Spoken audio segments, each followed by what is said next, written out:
माननीय सभासदों, माननीय उप सभापति जी,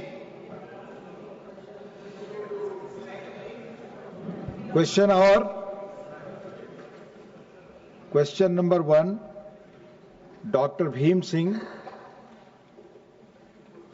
माननीय मंत्री जी। पहला सप्लीमेंट्री, डॉक्टर भीम सिंह महोदय।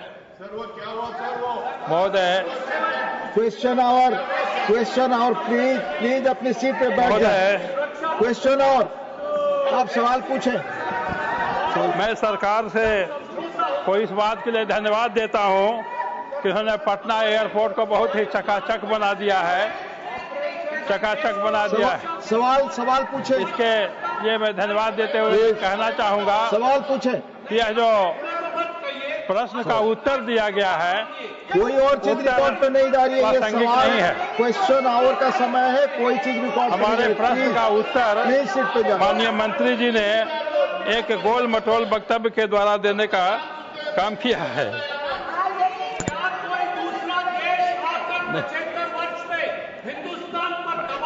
मैं मंत्री जी से जानना चाहूंगा, मैंने 2 प्रश्न किए थे कि पटना एयरपोर्ट का अंतर्राष्ट्रीय हवाई अड्डा नाम क्यों है, जबकि वहां से कोई हवाई अंतर्राष्ट्रीय उड़ता नहीं है, और क्या कोई अंतर्राष्ट्रीय उड़ान वहां से शुरू करना चाहेंगे? तो इसका उत्तर नहीं है। मैं मंत्री जी से यही जानना चाह रहा हूं कि वहां से अंतर्राष्ट्रीय उड़ान कब तक से शुरू करना चाहेंगे? माननीय मंत्री जी, first supplementary. Sir, I understand that there is a requirement for running international operations from the Patna International Airport. And as such, sir, now the Patna Airport is open to international operations because it is a customs notified airport. And they are open to fly to 5 SAARC countries and 10 ASEAN countries also under the open sky policy. But the issue is, sir, there is a fundamental problem with the Patna International Airport because of the shorter runway. Because of the shorter runway, there is a load penalty that applies to the aircraft, through which they are not able to run with operational efficiency and to carry the highest capacity. So that restricts the commercial viability of having these international operations. But there are alternative solutions that are being worked out. And whenever we see, sir, when we want the airline operators to operate these international, one is first having an air service agreement with those countries, having the points open so that the connectivity is there, the point of call is there between the 2 countries. On top of that, the airline operators look for commercial viability also. And here the problem of the commercial viability comes in because of the load penalty issue. And that is one reason we feel that is why the international operations are not there. But either with this, sir, now Beta, which is another airport with a longer runway, that is also coming into operations. And then under the budget, we have announced another greenfield airport also. So there are many solutions that are being worked out, because for us in the country, Bihar is one of the most priority regions. From on behalf of the central government also, I can say, sir, as early as possible, we are also working towards a solution so that Patna, not only Patna and other airports from Bihar also, let's say Gaya airport, the international operations increase from these airports. Second supplementary, Dr. Bhim Singh. माननीय मंत्री जी से मैं जानना चाहता हूं कि क्या private कंपनियों से ये वायबिलिटी का अध्ययन कराना चाहेंगे? मंत्री जी ने कहा कि वाणिज्यिक अध्ययन के आधार पर निर्णय लिया जाता है, तो मैं माननीय मंत्री जी से जानना चाहता हूं कि वाणिज्यिक अध्ययन कराना चाहेंगे, और कराना चाहेंगे तो कब तक? रनवे की लंबाई बढ़ाने के लिए क्या उपाय किए जा रहे हैं? माननीय मंत्री जी। Sir, this expansion of runway issue has been going on for a long time, and we have tried every single bit. And land is a state subject, sir, and we have requested the state many times for expansion of the runway, requested for land. But there, if you see, on one side there is an existing railway line, and on the other side there is a historical clock tower, and there is also a geological park. So it is very, very difficult to obtain land in that area to expand the runway. And when it comes to commercial viability, sir, like I said, there is a penalty of 2 to 2.5 tons, and that is equal to 20 to 25 vacant seats. Now we have to run with 20 to 25 vacant seats to come under the load penalty. And if you look at the numbers, there are some numbers that the surveys say to Dammam, which is in Saudi Arabia. Patna people traveling to Dammam is approximately 582 seats per week. And if you look at Dubai, it is 481 seats per week. And usually we take this 186-seater Airbus to travel to these destinations. And if you look at 580 or 480 seats that are traveling from Patna to these locations, it is translating into 3 flights per week. Usually the commercial viability happens when there are 7 flights per week. There is a demand to run 7 flights per week.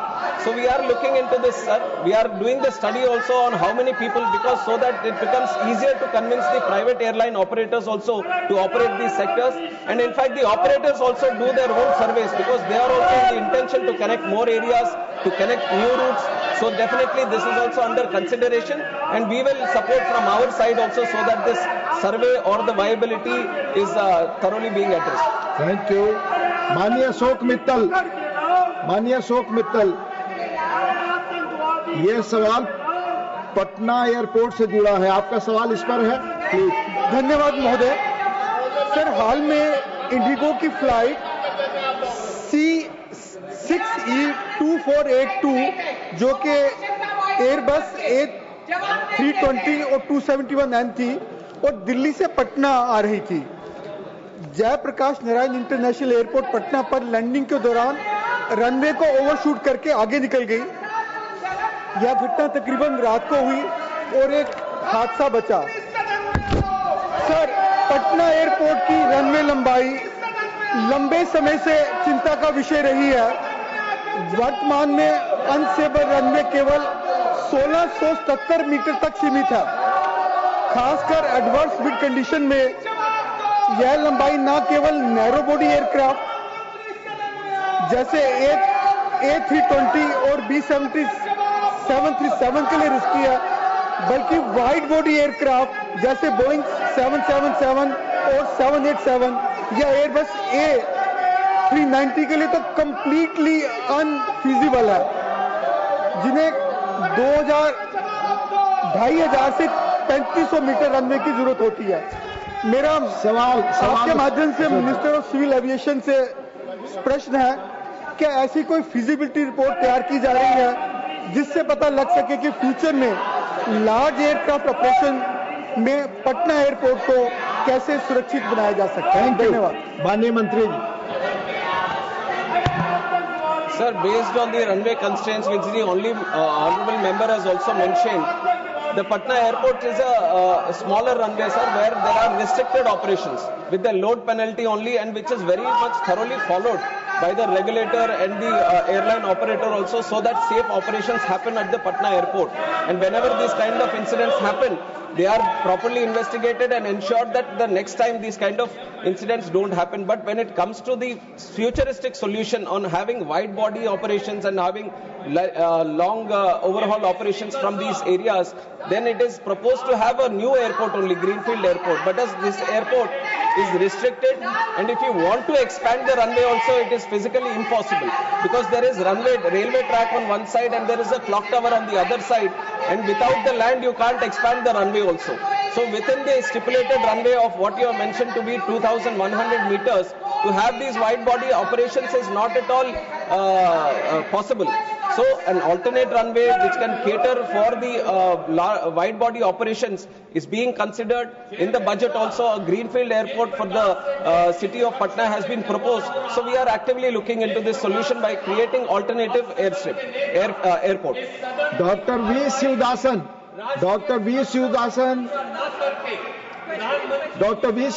yes, you have a question, yes, supplementary. Yes, sir. It relates to Patna Airport. Yes, sir. My question is related to the Patna Airport. Sir, my question is related to airport, sir.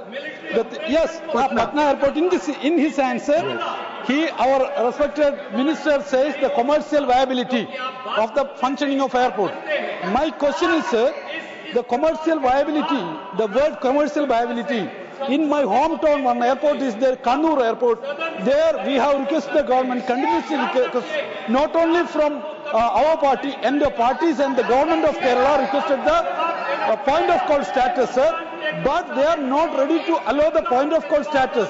If the theory of commercial viability is there, then why they are not allowing the kind of charters I to the request Kannur airport? you, it's Sir, question relates to serious Patna. issue, sir. If I am ministers, expecting the answer from Hello, the if minister honorable considers he can reply. Favorable Please. answer I am expecting from the Please. government. Honorable member has been time and again requesting this point of call for Kannur Airport, sir.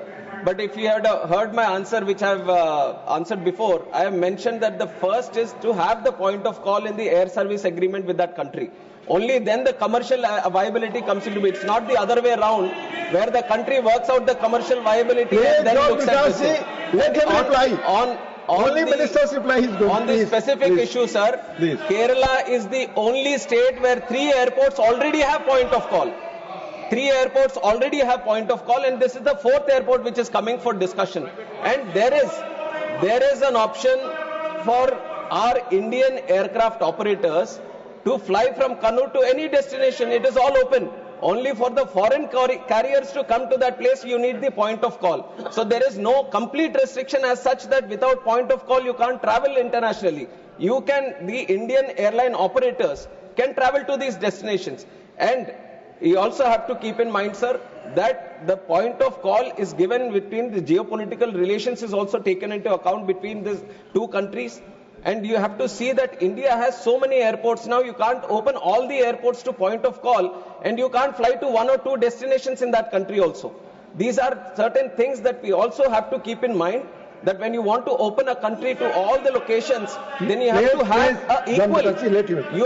have an equal level playing field. And for Kerala Airport, you already have 3 points of call, and definitely if the time arises, and if the need arises, and if both the countries agree, then we will keep it as a point of call. Thank you. Last supplementary on question number 1. माननीय धर्मशिला गुप्ता जी. आपका आभार आदरणीय उपाध्यक्ष महोदय. गुजरात के सूरत और अहमदाबाद जैसे मुख्य शहरों में हमारे बिहार के लाखों निवासी नौकरी और व्यापार के लिए गुजरात में बसे हुए हैं, जिनमें से अधिकांश का परिवार बिहार में ही रहते हैं. अतः आपके माध्यम से माननीय मंत्री महोदय से निवेदन है कि पटना से सूरत हेतु सीधी हवाई यात्रा की सुविधा और अहमदाबाद के लिए केवल एक ही फ्लाइट है, उसे बढ़ाकर 2 उड़ानें. ये आपका सुझाव है. सवाल. Put it, sir. We will forward it to the airlines. Thank you. So now we move to question number 2. माननीय श्री अशोक राव शंकर राव चौहान. माननीय मंत्री जी. Question number 2. Yes. First supplementary, माननीय अशोक राव शंकर राव चौहान जी. First supplementary. Honorable Chairman, sir, the incident involving the London-bound Air India flight in Ahmedabad is extremely serious, and it is imperative to determine the exact causes of this incident to ensure passenger safety. What caused the fuel supply to the engines cut off is an issue which still remains unresolved. We all know that the Boeing 787 Dreamliner is an aircraft heavily reliant on electrical and electronic-based systems. This is the background of the entire issue. And one may recollect that on January 17, 2019, a Boeing Dreamliner operated by Japan's All Nippon Airways, flying from Tokyo, Haneda to Osaka, experienced an unexpected engine shutdown after landing, suspected to be caused by a software or computer glitch. In the light of this precedent, has any clarification been sought from Boeing, the engine manufacturer, GE Aerospace, Genex, and Honeywell, which provides avionics, propulsion systems, landing systems, cockpit and cabin electronics, and various components for this aircraft regarding the Ahmedabad incidents? And also, we understand that a number of airlines world over have grounded their Boeing 787 Dreamliner fleets after the Ahmedabad air crash. So I would like to know from the Honorable Minister that is this a malfunction in the aircraft's electrical system, Could the same issue that caused the electrical failure system also have led to the interruption of the fuel supply to the engines? So all these issues come to the fore. And going by the conversation which was recorded in the cockpit voice recorder, the fuel supplies to the engine was cut off. The recorded conversation indicates that neither the captain nor the co-pilot manually cut off the fuel switch. This raises a significant question. So we would like to know from the Honorable Minister that going by the preliminary report which has just been received, what is the cause of this shutdown of both the engines? Was it electrical failure or electronic failure? Or what are the preliminary findings which would lead us to know the exact causes of these incidents? Thank you. Chairman, sir, the honourable member has asked a very serious and very comprehensive question regarding the incident that has happened in Ahmedabad. Sir, I would like to start by answering that the investigation process, which is according to the international protocol, the norms which were set by International Civil Aviation Organization, where the state of operation should have their investigation body, and we have our own investigation body, which is the Aircraft Accident Investigation Bureau, which got into the investigation process right after the incident with the subject experts into the site, and they have started their process according to the international protocol, and they have involved subject matter experts, all the international necessary people who are supposed to be participating in the investigation, and they have gone through the first set of investigation process, and they have given us the preliminary report. And if you look at the preliminary report, sir, AIB, as for the first time, so whenever these incidents happen, and if the black box gets damaged, black box is the flight data recorder, which has all the necessary information which gets recorded. And whenever there is a slight damage that happens, it was always, it came to that point, sir, where we were sending the black box outside to the original equipment manufacturer to come out with the suggestions or to come out with the exact cause of what happened, and to come out with the further future action on, it can be the Boeing 787 or the series or the fuel switches and many things which have come under question, or the avionics, which you have also mentioned in your question. To have a definitive answer and a definitive future correction measures, we have to look at the final report, sir. And I can say this to the House and through you to the people of this country also, that the AIB has a very definitive, thorough, rule-based process. They are very transparently looking into the process right now, and they are totally unbiased. This also I can say that the AIB is totally unbiased and looking into the facts. Now, there can be many questions also. I have seen multiple articles myself. I have seen multiple articles not only by the Indian media but also the Western media trying to promote their own narrative, their own viewpoint, their own kind of consideration. But I have to tell you that the way we are seeing the investigation is through the facts.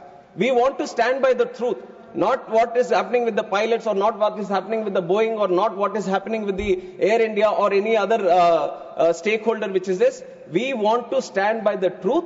We want to find out what exactly happened, and that is only going to be coming out once the final report has been placed. So we have to respect the process of investigation, and once that process of investigation has happened, then we can talk about what happened and how it happened, and then the corrective measures.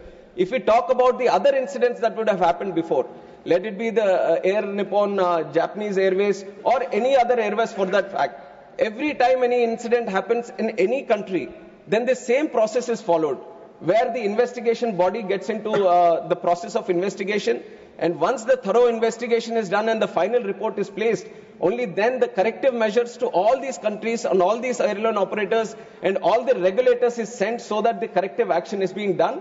And this has happened in the previous incidences also. Wherever there was any incident happened, whenever there was a mandatory suggestive correction measures that were supposed to be done through the international protocol, it is mandatory for every state regulator to follow these and every airline operator to follow these. And we have thoroughly, without any negligence, we have thoroughly followed all the corrective and suggestive measures from the ICAO international protocol. Thank you. Second supplementary.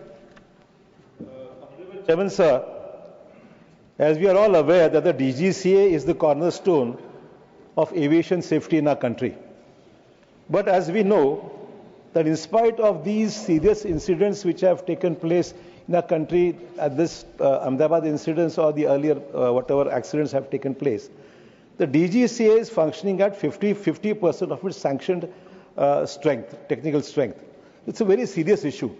I'd like to know from the Honorable Minister whether the government acknowledges this acute shortage in technical personnel within the DGCA, and what urgent and time-bound steps are being taken to fill these critical vacancies so that the regulator is fully equipped to safeguard the lives of lakhs of passengers who rely on air travel every day. Thank you.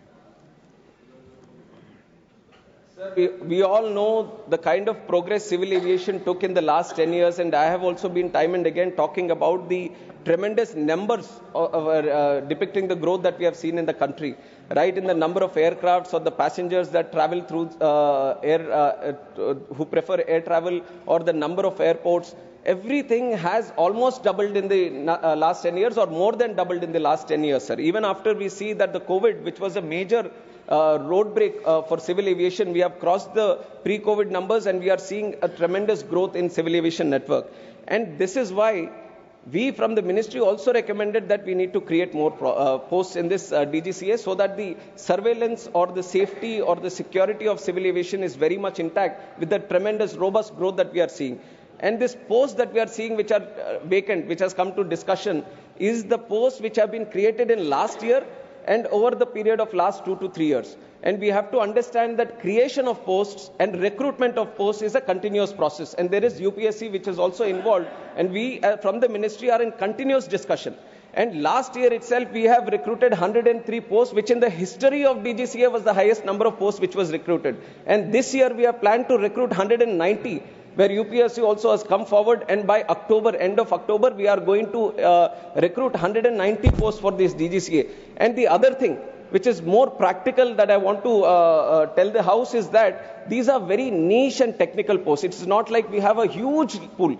This is a limited pool of subject matter experts, let it be the engineers or the pilots or medical experts, aviation related experts. This is a very specific pool of people that we are trying to pick up from. And it is a very tough process of picking up the right people, because these are going to be the regulators, these are going to be the inspectors, these are going to take care of the safety. So the recruitment process is also a very rigorous process, and we are doing our, we have taken notice of this thing also, and it has been continuing process, and we are putting more pressure so that the timelines for the recruitment also come down, and very soon we are in the process of achieving 90% of these vacancies also to be recruited. Thank you. Third supplementary, Manisri R. Girirajan. Thank you, sir. I would like to know from the Honourable Minister whether the government has formed any high-level committee and formulated any new norms and procedures to be adopted and complied during the safety audits and routine inspections of each and every flight before the takeoff, and to provide special refresher training to ensure the physical, mental and emotional stability of the pilots are stable and fit to fly after they complete the 1,000 hours of flight. Thank you, sir. Thank you. Sir, like I said, after the incident itself, one aircraft investigation bureau, they are running the investigative process into finding out how and why the incident happened. And on the other side, overlooking in a holistic approach on the safety measures and what can be done further. Because not only within the country, we are also trying to study other countries across the world where there might be better safety measures in their own countries. So we have also formed a high-level committee under the chairmanship of Home Secretary, and all important people from the aviation are also participating in it. And they are calling people from multiple sectors who are necessary to give more suggestions regarding this. And it is an ongoing process, sir. It was formed right after the incident, and it has got a timeline of 3 months so that they can have multiple meetings within this. And the question which has been put up by the honorable member is also discussed within that committee, and we are all hoping that they come up with some good measures. We already have very robust safety mechanism in the country. We all have to be aware of this process, that it is not that something extravagant or something outside the box is required for the country. We have a very good safety mechanism. Today, if you look at the numbers, today domestically there are 2,909 departures that are happening in the country. 2,909. And internationally, if you look, 624. So overall, the number of departures that are happening every day from the country, 3,500. And around 5 lakh passengers are traveling every day by air. even today, these are numbers that I've taken from today. So 5 lakh passengers are traveling safely every day. 3,500 flights are taking off every day from the country. So we have a very good process, but we are not stopping there. We want things to be brought down to zero in terms of incidents or anything. That is the process that we have. That is the integrity that we have, and that is the target that we have. So we are being more open now to the suggestions that are coming into our side, and we are looking at the international process also, and some of the countries where they feel, because ICAO, which is the International Civil Aviation Organization, always has a third eye on all the countries which are running operations, which are having these civil aviation networks, because civil aviation is not a thing where it is just within the country. It is not limited within the country. There are airlines from our country which are registered in India going into other countries and picking up and traveling passengers of other countries also. And likewise, other countries' airlines are coming into our country and they are picking up our passengers. So this is a global thing. And all the countries which are having these civil aviation departments or ministries or sectors, they all have to comply with the Civil Aviation Organization, International Civil Aviation Organization protocols. And we have been very committed to maintain those protocols. And we have a very effective score of 85 in the International Civil Aviation Organization safety score. And there are other countries, and you have to imagine the numbers that India has. We have more than 160 airports in the country. And I've given you the number of passengers that are traveling every day. In other countries, you might say that New Zealand or UAE or this thing, how many airports they have? 1, 2, 3? And we are operating at such a vast scale. And that is not like an excuse I'm putting, but that is the kind of growth that we have seen in the country and the kind of growth we are trying to maintain by also having 100% safe and secure civil aviation network. Dr. Fauzia Khan. Sir, I would like to ask the Honorable Minister that a Boeing B7878 aircraft VTANW was involved in an air turnback incident due to in-flight shutdown of engine 1 of flight number AI131 during climb on the 4th of August 23. Sir, from the Chhatrapati Shivaji Maharaj International Airport, Mumbai to Heathrow on the 4th of August, this flight was leaving. As per the incident report of DGCA, an HPC stage 10 blade went missing due to improper installation of locking lugs. That made dust accumulate in the left-hand engine, leading to the engine's surge and subsequent engine shutdown. Sir, an RTI... Be brief. That's brief only. Sir, an RTI query to the DGCA has revealed that 65 in-flight engine shutdown incidents occurred between 2020 and 2025. So that's quite a large number. In that regard, what specific measures will the government take, as you spoke about such a large number of operations? So, and we have very advanced technology as well. So in order to have a quick before flight inspection of engine and exhaust systems, what measures will the government adopt? Sir, in terms of safety, I have to also tell that the DGCA has inspections which are planned surveillance, ramp inspections of both the domestic and the foreign sector, spot checks and night surveillance. And this is done through an annual surveillance and safety plan that the DGCA prepares. And based on the regular checking that happens, they have a overlooking safety audit also that is happening all over the country. And they keep monitoring each and every plane. They keep monitoring each and every airport and all the safety measures that are being listed. And everything is very thoroughly monitored. And whenever these kind of incidents happen, let us say there is an in-flight, some engine malfunction that has happened. And these, you have pointed out to one specific aircraft where there seems to be one specific issue. But there are multiple kinds of issues that can happen. Some might be due to the weather, or some might be due to bird hits that happen. So there are multiple unpredictable and weather related issues also that are there. Everything is properly taken into account, But for that, to ensure that the operations are still safe, even if it is mid-flight journey or on the ground, any incident that is happening, there is a thorough protocol. And it is not that we have invented the protocol or we have invented the safety process. There is a process that the original equipment manufacturer, suppose the Boeing is making the plane, Boeing itself has to list out what all safety measures that has to be done. And on top of that, the FAA, which is the state regulator of that country, it also goes through a process of seeing the design, the maintenance and manufacture. It comes out with the process. Then there is the International Civil Aviation Organization, which overlooks all this, and it comes out with the process. And once that plane is coming back to our country, our state regulator, which is the DGCA, it goes through all these processes, and if mandatory, adds some more processes from its side, so that every single flight before it takes off goes through a specific maintenance based on the line maintenance, base maintenance, engine maintenance. Everything is properly checked from the pilot also before taking off. Pilot also on ground, he goes around the aircraft and checks all the things. Aircraft maintenance engineer also does another checking.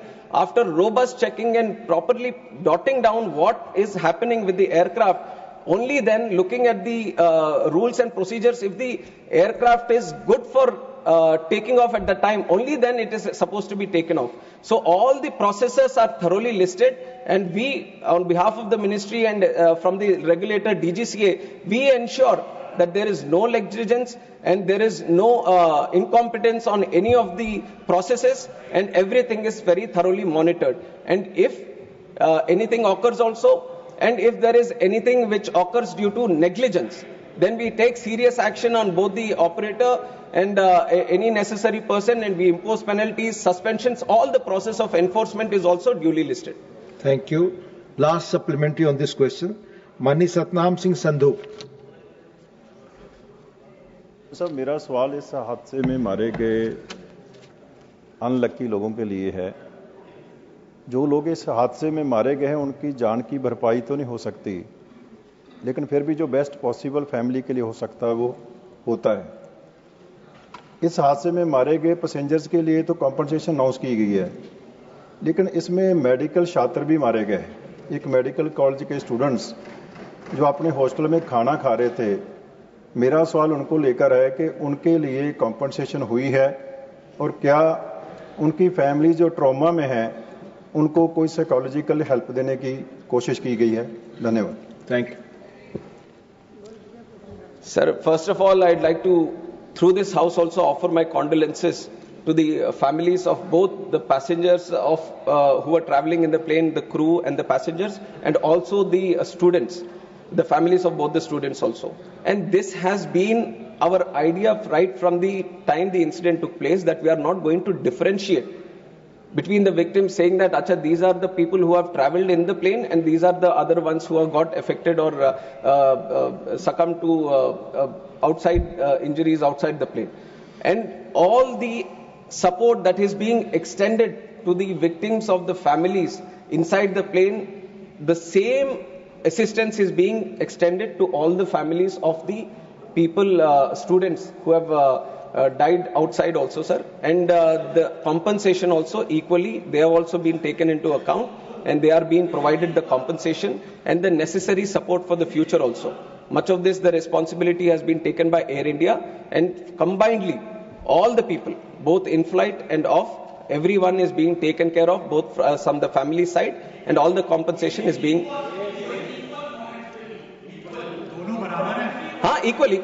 equal. And this, not only in terms of compensation definitely equal, but in terms of assistance also that we are trying to provide from the government side, there is no difference. We are keeping, both are being taken into account in the same process. Question number 3, Srimati Rekha Sharma ji. माननीय मंत्री जी, पहला supplementary. Sir, through you, I would like to ask Honorable Minister, sir, whether the government has undertaken specific initiatives to promote digital upgradation and adoption of emerging technologies such as artificial intelligence among MSMEs in Haryana to enhance productivity and competitiveness. माननीय मंत्री जी।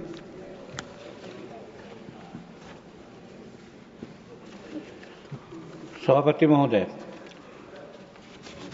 मूल रूप में हरियाणा का जहाँ तक सवाल है, उसमें हम लोगों ने ये जो AI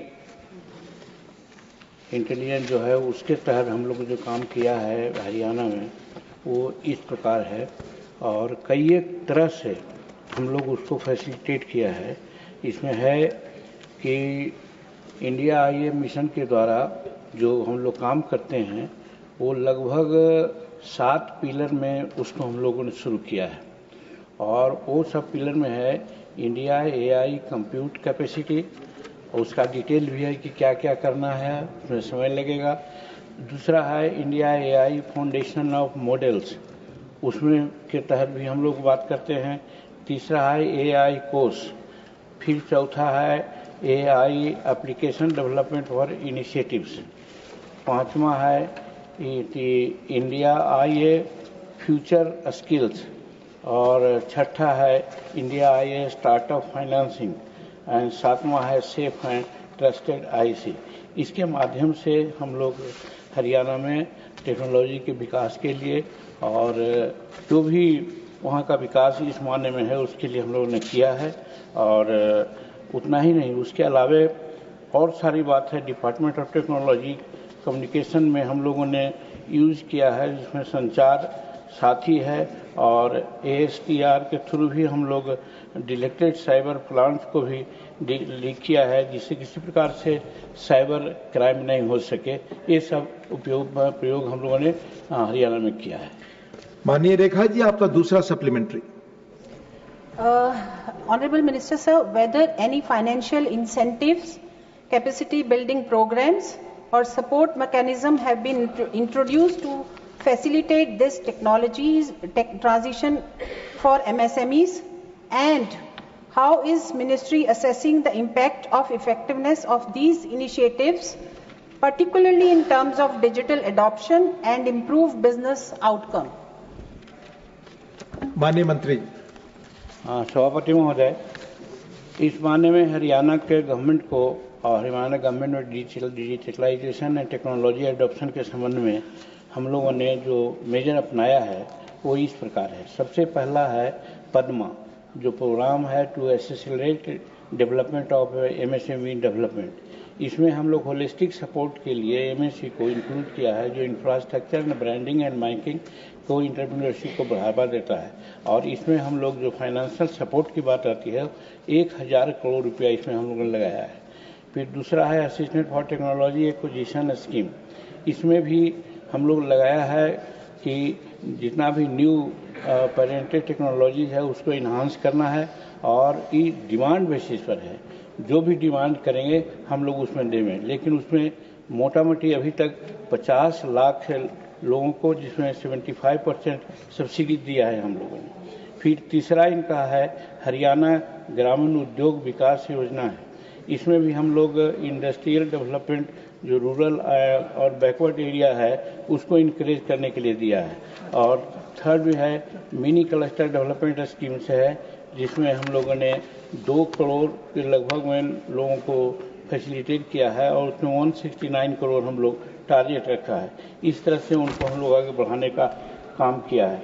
और फिर जहाँ तक digital portal of government MSME का मामला है, उसमें बहुत से स्कीम हैं जिसके तहत हम लोगों ने काम किया है और उसकी लंबी सूची है, अगर वो कहेंगे तो उनको हम भेज देंगे। ऐसे 27 स्कीम्स ऐसे हैं जिसके तहत हम उनको मदद करते हैं। और जैसे है उद्यम पोर्टल है MSME का, फिर उद्यम वशिष्ठ पोर्टल है, फिर MSME समाधान है, फिर MSME संबंध है, फिर MSME ODR है, फिर MSME टीम है, इत्यादि ये 3 मेजर से हम लोग उनको फैसिलिटेट करते हैं। और सब में अलग अलग पैसा भी एयरमार्क है जिसके तहत उनको हम लोग मदद करते हैं। महोदय। माननीय महुआ माझी। धन्यवाद माननीय अध्यक्ष महोदय। मेरा सवाल है, झारखंड में मानव तस्करी की घटनाएं कुछ वर्षों पूर्व चरम पर थी, वर्तमान सरकार तस्करी की शिकार महिलाओं को रेस्क्यू करके वापस ला रही है और उन्हें तथा अन्य बेरोजगार महिलाओं को अपने राज्य में ही रोजगार से जोड़ने हेतु कई योजनाएं लॉन्च की है। विश्व बैंक ने भी उनकी जोहार परियोजना की प्रशंसा की है। मेरा सवाल है कि झारखंड में उत्पादकता और प्रतिस्पर्धात्मकता को बढ़ाने के लिए सूक्ष्म, लघु और मध्यम उद्यमों द्वारा डिजिटल उन्नयन और कृत्रिम बुद्धिमत्ता जैसी उभरती प्रौद्योगिकियों को अपनाए जाने को बढ़ावा देने के लिए क्या केंद्र सरकार कोई विशिष्ट पहल कर रही है? धन्यवाद। क्वेश्चन खास करके हरियाणा के संबंध में है, इसलिए हरियाणा से संबंधित सारा स्कीम्स लाए हैं। और हरियाणा में जैसे कि हम आपको बताना चाहते हैं कि टूल्स है, टेक्निकल इंस्टीट्यूशन है, वो सब में हम लोग वुमेन के लिए एक विशेष व्यवस्था किया है। तो उसी तरह से अगर झारखंड की बात आएगी तो झारखंड की सूचना हम उनको दे देने का काम करेंगे। आप पता करके माननीय सदस्य दे देंगे। ठीक है सर। माननीय राघव चड्ढा,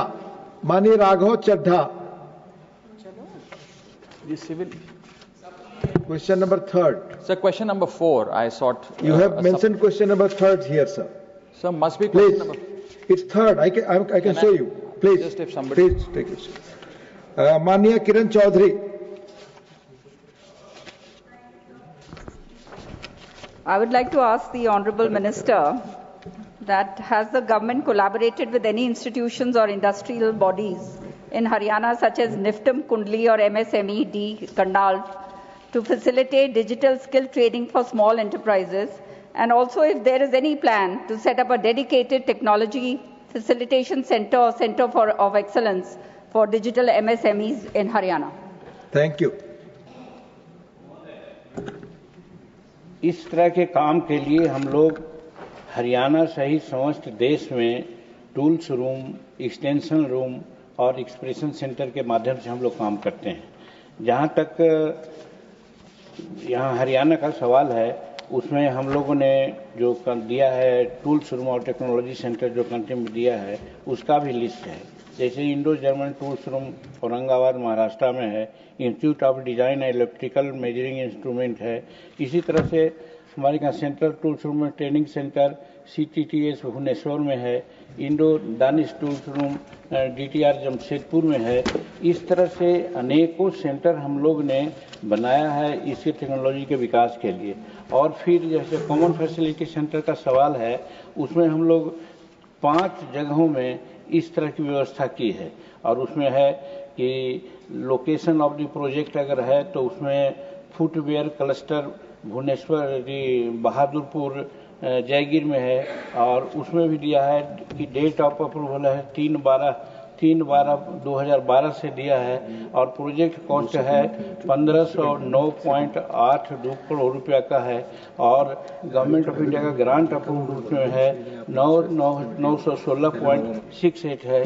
उसी तरह से प्रिंटिंग एंड पैकेजिंग क्लस्टर का भी है जो करनाल में है, और उसमें भी है डिटेल सर पैसा करने में समय लगेगा, लेकिन हमारे पास है, ये उनको हम अब भेज देंगे जिसमें डिटेल है कि कहाँ कहाँ हम लोग किया है। खाली क्लस्टर का नाम हम दे देते हैं, 2 बताया हमने कि food cluster Bahadurganj, printing and packaging cluster pharmaceutical cluster है, फिर इंजीनियरिंग क्लस्टर यमुनानगर में है, फिर प्लाईवुड क्लस्टर जमुनानगर में है। और ये सब में कब शुरू किया है, कितना पैसा दिया है, वो सब इसमें इंडिकेटेड है महोदय। तो मैंने हम लोगों ने इसके लिए किया है।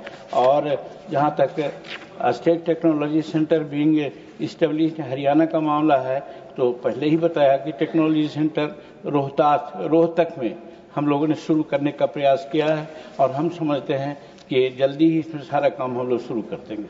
माननीय Ravi Chandra Baddi Raju, question relates to Haryana. No, sir. Country एक है ना sir. If the honorable minister wants to reply, sir, MSME के बारे में बात आपसे sir, lakhs of people are depending upon MSMEs. However, they are struggling to get a decent income from the sector. Lack of the proper support from the government will create various problems in front of them. So my question is, how much is the total allocated amount as a union government subsidy to the sector? Thank you. महोदय, MSME का 3 अंग है एक तरह से। उसमें सूक्ष्म, लघु और मध्यम उद्योग के माध्यम से काम करते हैं। विशेषकर हमने सूक्ष्म और मध्यम उद्योग को लिया है और मध्यम उद्योग और सूक्ष्म उद्योग में दो तरह से हम लोग काम करते हैं। एक उसको पोर्टल दिए बनाया है, उस पोर्टल में एक उद्यम पोर्टल है और उद्यम असिस्ट पोर्टल है। जहां तक इसको आगे पैसा देने की बात है, इसमें हम बताना चाहते हैं कि उद्यम में और उद्यम असिस्ट लेकर के दोनों में हम लोग 28 करोड़ समथिंग लोगों को हम लोग अभी तक रोजगार दिया है। और रजिस्ट्रेशन का जहां तक सवाल है 6 करोड़ समथिंग है। कहने का मतलब हम यहाँ कहना चाहते हैं कि प्रधानमंत्री के बारे में लोग प्राय कहते हैं कि प्रधानमंत्री जी सिर्फ बात बोलते हैं। मैं आपको बताना चाहता हूँ इस अगस्त हाउस को कि हमारे MSME के माध्यम से ही आज 28 करोड़ और 6 करोड़ 34 करोड़ लोगों को हम 2016 से आज तक के हम लोगों ने रोजगार देने का काम किया है। ये महत्वपूर्ण बात है।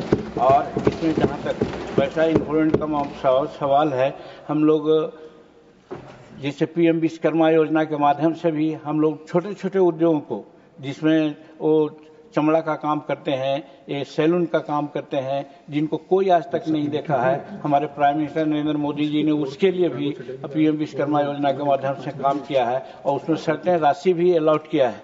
और राशि का जहां तक सवाल है, हमारे यहाँ राशि की कोई कमी नहीं है, जो भी होता है हम लोग उसको देते हैं। इसे हर आइटम में राशि बताना हमारे समझ से संभव अभी नहीं है। अगर होगा तो माननीय सदस्य को हम भेज देंगे। आप हाँ माननीय last supplementary on this, Dr. Kalpana Saini. No, please. नहीं, माननीय चड्ढा जी ने नहीं लिया था सप्लीमेंट्री अपना। Question number 4 now Shri Manoj Kumar Jha ji. माननीय मंत्री जी, इसने सर अभी बोला कहां से? नहीं, अभी सवाल के लिए। हाँ। तो let me complete first formality, उसके बाद पहला सप्लीमेंट्री अब आप पूछे। आप नहीं, मैं शुक्रिया अदा, इसलिए मैं परेशान था कि वक्त ना चला जाए। पर्याप्त वक्त है। Thank you sir.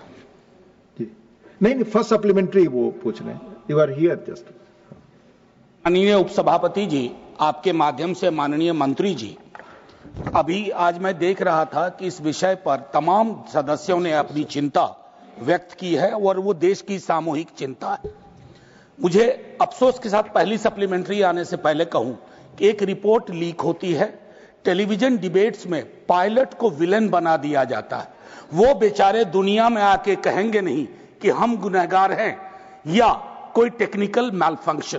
खैर, मेरा पहला है कि जब FAA की US फेडरल एविएशन एडमिनिस्ट्रेशन की 2018 और यूके की सिविल एविएशन अथॉरिटी ने ये सारे एडवाइजरी पहले जारी की थे फ्यूल स्विच सिस्टम की। अभी हाल में आपने खास करके बोइंग 737 और 787 एयरक्राफ्ट के लिए मैंडेटरी किया है कि आप उसकी ऑडिट करिए, उसकी सेफ्टी सिक्योरिटी मैकेनिज्म को चेक कीजिए। My question is, you have this input in 2018, since 2018, in 2024, why does it take a crash of this nature to do what should have been done in a routine way? Thank you. Sir, your question also has the answer. In a routine way, all these checks are already done. When there is a directive that is issued, then there is a special check that is done. But in terms of all the equipment that is there, according to the protocol that is listed, all the checks are thoroughly done. It is not that only when they say that this has to be checked, there is a special check that is done. All the fuel switches, all the cockpit, all the tires, everything get checked very robustly, very regularly. That is why we have a very tough process. But taking an advance, like you said, we wanted to be more thorough. All checking has been duly happening from that time. And what you have mentioned, what the FAA has done also, there are two types of directives. That is, one is the AD, which is the Airworthiness Directive, which is a mandatory that all the other state regulators, they all follow. But what you have mentioned right now is a special airworthiness information bulletin, which is not a mandatory thing. Like you said, if necessary, then the state regulator can do it. But at that point of time, the regulator also took a call that this is not a mandatory thing, and we, on our process of ensuring safety, we have a very good, robust process. So there is not a special check that is required because it was not a mandatory thing that was advised. But After the report has come, we have taken that also into cognizance to ensure that there is further, because like you said, these reports that have come. But I can show you 150 reports where every possible angle that the report can be, everything is already listed. कोई भी अगर report आ जाता तो आप बोल सकते थे कि ये तो पहले ही आ चुका है. So they have written every possible angle, right from the Western media to everyone. So that you can't just point out to one say that this has been leaked. Because all the reports, I have 10 different angles which are written, which are now not coming out, not being discussed, because they are not touching this topic. But had it touched another topic, another report would have come ki isne already ye likha hai. So this has been right because of the interest that has been there. This has been going on right from day one itself, multiple theories, multiple angles, multiple stories. That is why I have once again, it's an appeal made by the AIB through myself also, I'll make it again to the House, and through you to the larger section of the country also, is to maintain patience until the final report comes out. And we want the truth to be coming out, and we have to give that much space for our AIB also to work. And that is what I request. Second supplementary, माननीय झा जी. शुक्रिया उप सभापति जी. जब मैंने कहा था कि ये रिपोर्ट्स आपके पास थी, एडवाइजरी थी, तो इन्होंने कहा कि आपके प्रश्न में ही आपका जवाब है. वो मैं एक विडंबना का जिक्र कर रहा था. It was a statement based on irony, an unfortunate irony, not a plain statement. Having said that, थोड़ा बैकग्राउंड में sir. Having said that, I'm also aware, like all of you, my friends here, that the duopoly, this Airbus, Boeing, we are aware at the global scale. Let's not get into that. What is important? The in-house mechanism, nearly 50% of sanctioned posts in DGCA are vacant. Doesn't it affect DGCA's capacity? Particularly, I repeat, particularly when during the search, during the investigation, many newspapers reported this, that why such anomalies, ऐसी विसंगतियां तब क्यों बाहर आती हैं जब एक बड़ा हादसा गुजरता है, हादसा हो बैठता है और फिर उसके बाद हम जागने की कोशिश करते हैं. Vacancies and sanctions. Sir, like I've said, the vacancies have been created because it was a request from the ministry. Now with the growth that we have seen in civil aviation, we wanted more people within the DGCA. And these posts have been posts have been created in the last 2 years only.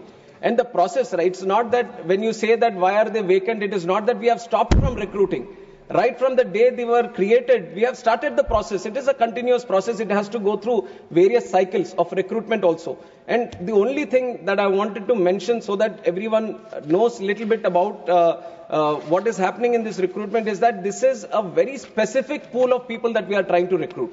It is not that we have extensive pool of people. These are subject matter experts, especially in aviation. We are trying to pick up senior people that we are trying to pick up and who have a demand internationally and in other wings also. And we have a lot of people coming in from Air Force and they have their own preferences also. So there is a limited pool that we are trying to work with, and we have done every single, in fact, we have put in more effort to do this. That is why I have also mentioned that in the last year, 103 posts which have been recruited was the highest ever. Because we wanted to speed up the process, we wanted to ensure that DGCA, the posts that are created is well equipped and it is full of the people that have to be recruited and no vacancies. It is an ongoing process. This year we are committed to take in 190 more, and also in the future all the posts are being worked out in such a way that no vacancies, the situation of no vacancies does not arise. First supplementary, Mani Sanjay Singh, not present. Mani Sri Raghav Chadha. Thank you. Thank you so much, sir. Sir, India's civil aviation sector is booming, no doubt. But it appears that the regulator, the DGCA, which is the backbone of the sector, is cracking up under pressure. I say this because it is understaffed, it is underfunded, and it lacks autonomy. Sir, Parliamentary Standing Committee की report बताती है कि वर्ष 2024 में technical post में overall vacancies की बात नहीं कर रहा, डीजीसीए के अंदर टेक्निकल पोस्ट में 55% की वैकेंसी है. टेक्निकल पोस्ट का काम क्या होता है sir? Air safety inspection, passenger safety, pilot licensing, aircraft maintenance और एयर वर्दीनेस। सर ये शॉर्टेज नहीं, ये क्राइसिस है। और मुझे लगता है sir there is no, thank you sir, सवाल पे आ रहा हूं, that there is no margin of error in the skies. तो मेरा माननीय मंत्री जी से सर आपके माध्यम से सवाल है कि हम एक डीजीसीए को, सेबी जो एक फाइनेंशियल मार्केट का इंडिपेंडेंट रेगुलेटर है, और ट्राई जो टेलीकॉम सेक्टर का एक इंडिपेंडेंट रेगुलेटर है, ऐसा ही एक ऑटोनॉमस स्टैट्यूटरी बॉडी में क्यों नहीं तब्दील करते? और दूसरा, टेक्निकल पोस्ट की वैकेंसी कब तक भरी जाएगी? Please, thank you. Sir, I have to place on record that the DGCA is not under any kind of pressure. It is operating with utmost seriousness, professionalism, and all the requirements that are there that actually strengthens it according to the International Civil Aviation Protocol. At this moment that you're seeing, I've already explained it in a couple of questions also, the situation is that the posts were just recently created. And like you said, when it comes to the technical posts, you need that right technical capabilities people only to be sitting in those posts. And when you look at that kind of experience, that kind of situation, then obviously the pool which is limited makes it much more difficult to engage these people. And these are people who are having to regulate the safety, which is the prime most importance. The whole fundamental pillar for the growth of our civil aviation sector has been the safety and security of the people and the operations. So keeping that intact, the process itself has so much technical this thing that it gets little difficult, but we have been trying with the UPSC and other people also to engage the right people so that the timelines which takes for it to engage these people gets reduced. And Honorable Member has also talked about the budget. We have seen in the last 1 year also the 10% increase in the budget is there, and accordingly whenever required, definitely your suggestions have been noted, and whatever best can be done to assist DGCA to be more powerful and more engaging in terms of ensuring the safety, we will be doing it from our side. Maniya Priyanka ji. Thank you so much, Honorable Chairman, sir. Sir, there comes a moment in time. So there comes a moment in time when we keep our politics aside. And this particular air crash gave us that moment for even civil aviation to understand the challenges and the loopholes that exist. So my question is very specific, which I've written to the Honorable Minister about, that he told us to be patient with the final report. We were absolutely patient with the interim report too. But why is it that the report was released to the Indian people at 2 a.m. in the morning and there was no briefing done with regards to the AAIB report? So just one second, one question related to the same thing. Pilots have raised their concern that there is no aviation expert who is sitting on that AAIB panel. Why is that so? If Honorable Minister could address that, I'd be grateful. Thank you. Thank you so much. Sir, I'll address the second part first, where it says that no aviation experts have been there. It is not true. There are two subject matter experts in terms of pilots who have been engaged within the investigation team. And likewise, other engineers and all from the industry also have been engaged. And the International Civil Aviation Organization observer also from the UN, where a lot of articles were there that he was rejected and all. So baseless articles have come up at the time, but everyone who was supposed to be in the investigation team, they have all been there. In fact, pilots have also been there. So that addresses the second part. And also regarding the report releasing, it was entirely up to the AIB. It was up to the AIB to finish the report and to release the report. And it's not that when they finished, then they uploaded it. It is according to their this thing. I don't think there was very specific reason of why it has been released in the night or in the morning. It was the report which was supposed to be released, and it was released at that time. Dr. John Britas. Specific shortage of time. So after the Kozhikode air crash, the Aircraft Accident Investigation Bureau, AIB, has set up a flight data recorder and cockpit voice recorder lab, incurring a cost of 879 lakhs. Is it a fact that the investigation, even after that, the investigation is being conducted by AIB lab, or has the Indian government sought any assistance from a foreign country? Thank you, Manya Mantri. Sir, I have mentioned in the answer of the first question that this is the first time the FDR, the CVR has been decoded in the country, and how we have done it and why we are saying that we have done it is exactly because we have started the lab which could be able to do it here in India itself. And the money which was there has been put in to establish this lab. It's now, and because of the lab itself, we were able to do it in the country. The House stands in-house. The House stands adjourned to meet at 2 p.m. Lunch.